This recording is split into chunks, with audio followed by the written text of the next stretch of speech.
ജനുവരി pension പിന്നാലെ സംസ്ഥാനത്ത് ഫെബ്രുവരി മാസത്തിലെ പെൻഷൻ തുകയും എത്തിച്ചേരുന്നു. ഗുണഭോക്താക്കൾക്ക് ഫെബ്രുവരി മാർച്ച് മാസം മുതൽ കൂടുതൽ ആനുകൂല്യങ്ങൾ എത്തിച്ചേരും. ജനുവരി മാസത്തിൽ സംസ്ഥാന സർക്കാർ പ്രഖ്യാപിച്ചിട്ടുള്ള 2000 രൂപയുടെ വിതരണം സംസ്ഥാനത്ത് സജീവമായ സാഹചര്യത്തിലാണ് ഏറ്റവും പുതിയ സന്തോഷ വാർത്ത എത്തിയിരിക്കുന്നത്. ബാങ്ക് അക്കൗണ്ട് നമ്പറുകൾ നൽകിയിട്ടുള്ള 24.46 ലക്ഷത്തോളം വരുന്ന ആളുകൾക്ക് അക്കൗണ്ടുകളിലേക്കുള്ള വിതരണം ഏകദേശം അവസാന ഘട്ടത്തിലെത്തിയിരിക്കുകയാണ്. കൈകളിൽ തുക സ്വീകരിക്കുന്ന 24 ലക്ഷത്തോളം വരുന്ന ആളുകൾക്ക് ഇന്ന് മുതൽ വിതരണം സജീവമാകും. വിവിധ സ്കീമുകളിൽ ഉൾപ്പെട്ട് പെൻഷൻ തുക സ്വീകരിക്കുന്ന ഇന്ദിരാഗാന്ധി ദേശീയ വാർദ്ധക്യകാല പെൻഷൻ, വിധവാ പെൻഷൻ, ഭിന്നശേഷി പെൻഷനുകളിലെ NSAP പെൻഷൻ ഗുണഭോക്താക്കൾക്ക് 200 മുതൽ 500 രൂപ വരെയുള്ള കേന്ദ്രവിഹിതത്തിൽ കുറവ് വന്നിട്ടുണ്ട്. ഇത്തരത്തിൽ പെൻഷൻ തുകയിൽ കുറവ് വന്നിട്ടുള്ള ഗുണഭോക്താക്കളുടെ ആധാരധിഷ്ഠിത ബാങ്ക് അക്കൗണ്ടുകളിലേക്ക് കേന്ദ്രവിഹിതം ഇന്നു മുതൽ എത്തിച്ചേരും.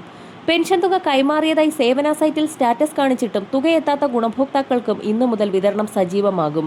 ഒരു മുടക്കവും കൂടാതെ 2000 രൂപ വീതം എല്ലാ മാസവും കൃത്യമായി എത്തിച്ചേരുന്ന ഗുണഭോക്താക്കൾക്ക് വീണ്ടും സന്തോഷ വാർത്ത എത്തിയിരിക്കുകയാണ്. വരാൻ പോകുന്ന നിയമസഭാ തെരഞ്ഞെടുപ്പിന് മുന്നോടിയായി പെൻഷൻ തുകയിൽ വീണ്ടും ഒരു വർധനവ് കൂടി എത്തുന്നു എന്നുള്ള സന്തോഷ വാർത്തയാണ് ഈ മണിക്കൂറുകളിൽ പുറത്തു വന്നിരിക്കുന്നത്. ഇത് സംബന്ധിച്ചുള്ള സുപ്രധാന സൂചനകൾ ധനവകുപ്പിന്റെ ഭാഗത്തു നിന്നും പുറത്തു വന്നിരിക്കുകയാണ്. പെൻഷൻ തുകയിൽ 300 മുതൽ 500 രൂപയുടെ വരെ വർധനമാണ് പ്രതീക്ഷിക്കുന്നത്. ഇതോടൊപ്പം തന്നെ കെട്ടിട നിർമ്മാണ മേഖലകളിൽ കുടിശ്ശികയായിരിക്കുന്ന പെൻഷൻ തുകയിൽ 2 ഗഡുവായ 3200 രൂപ കൂടി എത്തിച്ചേർന്നേക്കുമെന്നാണ് റിപ്പോർട്ടുകൾ സൂചിപ്പിക്കുന്നത്. ഈ സാഹചര്യത്തിൽ സാമൂഹ്യ സുരക്ഷാ പെൻഷൻ ഗുണഭോക്താക്കളുടെ അർഹത, വിതരണം, നടപടിക്രമങ്ങൾ എന്നിവ സംബന്ധിച്ചും വിവിധ ഉത്തരവുകളെല്ലാം ക്രോഡീകരിച്ച് പുതിയൊരു ഉത്തരവ് പുറത്തിറക്കിയിട്ടുണ്ട്.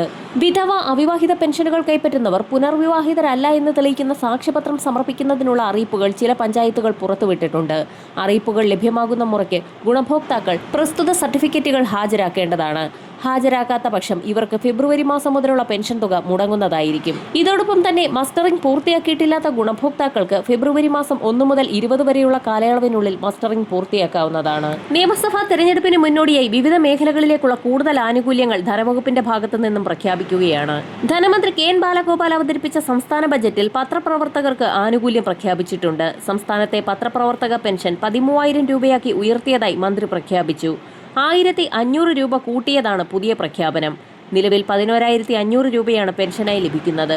ഇതോടൊപ്പം തന്നെ അംഗനവാടി ജീവനക്കാർക്ക് 1000 രൂപയും ഹെൽപ്പർമാർക്ക് 500 രൂപയും വർദ്ധിപ്പിച്ചു. ആശാവർക്കർമാർക്കുള്ള ഓണറേറിയം 1000 രൂപയാക്കി വർദ്ധിപ്പിച്ചിട്ടുണ്ട്. കൂടുതൽ ആനുകൂല്യങ്ങൾ ഉടൻ തന്നെ പ്രഖ്യാപിക്കും. ക്ഷേമ പെൻഷന് പുറമെ വലിയൊരു വിഭാഗം ഗുണഭോക്താക്കൾക്ക് കേന്ദ്രത്തിന്റെ ഭാഗത്തു നിന്നുകൂടി ആനുകൂല്യം എത്തിച്ചേരുകയാണ്. PM കിസാൻ സമ്മാൻ നിധിയുടെ 2026 വർഷത്തെ ആദ്യ ഗഡുവിന്റെ വിതരണമാണ് ആരംഭിക്കുന്നത്. 25 ലക്ഷത്തോളം വരുന്ന ആളുകൾക്ക് സഹായം എത്തിച്ചേരും. ഈ സാഹചര്യത്തിലാണ് കേന്ദ്ര കൃഷി മന്ത്രാലയത്തിന്റെ ഭാഗത്തു നിന്നും PM കിസാൻ സമ്മാൻ നിധി ഗുണഭോക്താക്കൾക്ക് ചില പ്രത്യേക നിർദ്ദേശങ്ങൾ എത്തിയിരിക്കുന്നത്. ഗുണഭോക്താക്കൾ ഫാർമേഴ്സ് ID ജനറേറ്റ് ചെയ്യണമെന്നുള്ള അറിയിപ്പുകൾ നേരത്തെ തന്നെ പുറത്തു വന്നിരുന്നു. എന്നാൽ OTP അടക്കം ഗുണഭോക്താക്കളിലേക്ക് എത്താത്ത സാഹചര്യത്തിൽ ഇത് താൽക്കാലികമായി നിർത്തിവെച്ചിട്ടുണ്ട്. അറിയിപ്പുകൾ ലഭ്യമാകുന്ന മുറയ്ക്ക് ഗുണഭോക്താക്കൾ ഫാർമേഴ്സ് ID ജനറേറ്റ് ചെയ്യേണ്ടതാണ്. 2018 വരെ ഭൂമി രജിസ്റ്റർ ചെയ്തിട്ടുള്ള ഗുണഭോക്താക്കൾക്കുള്ള അപേക്ഷകളാണ് ഇപ്പോൾ സ്വീകരിച്ചുകൊണ്ടിരിക്കുന്നത്. 2018 ശേഷം ഭൂമി വാങ്ങി കൃഷി ചെയ്തിട്ടുള്ള ഗുണഭോക്താക്കൾക്കുള്ള അപേക്ഷകൾ സ്വീകരിച്ചു തുടങ്ങിയിട്ടില്ല.